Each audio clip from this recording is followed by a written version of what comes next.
Styliste modéliste, meilleur ouvrier de France 2023 en prêt-à-porter couture jour.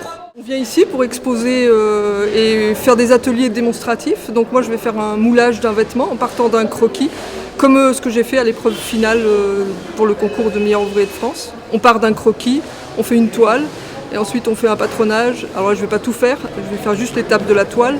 Et on fait un patronage, on coupe le vêtement et on le fabrique. Donc c'est vraiment de A à Z. Donc voilà, ça c'est l'épreuve finale du concours de meilleur ouvrier de France. Donc on avait 32 heures pour faire la toile, le patronage et réaliser la robe en entier. Ben là on contrôle un petit peu tout. On contrôle un petit peu les coutures, les repassages, les assemblages, les poses de manches, bien équilibrées. Les plis, et la les régularité. Carrés, les corsages et tout s'il faut qu'il soit sans erreur. La régularité des coutures. Oui. Et surtout le respect des consignes et respect du sujet aussi. Le tailleur, c'est autre chose, voilà. Avec les poches. Les détails de manches qui est bien fait, qui peut se porter retourner. Et aussi en mode, on a une élève qui participe au MAF.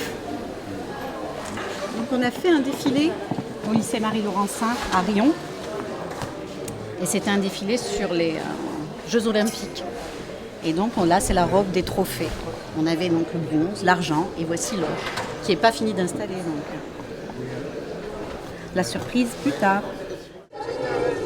Donc le fameux col MOF ne peut le porter que celui qui est MOF. Nous on a l'autorisation de ne... Lorsqu'un MOF commande un col MOF, nous vérifions d'abord qu'il soit bien MOF. S'il n'est pas MOF, on ne fera pas de pose de col MOF. Alors, comment penser les vêtements pour habiller les MOF et les MAF? Alors déjà, il faut que les vêtements, je pense, soient déjà adaptés à chaque métier, avec une matière également qui soit confortable, qui puisse suivre le mouvement, le geste, la main, le savoir-faire de chaque MOF.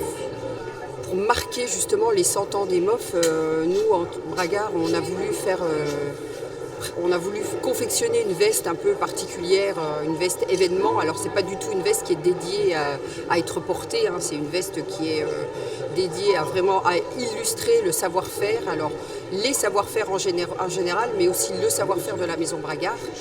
Donc la pose du col MOF, la création du col MOF qui a été initiée avec Paul Bocuse et puis la maison Bragard. Les MOF représentent aujourd'hui pour l'instant 230 métiers.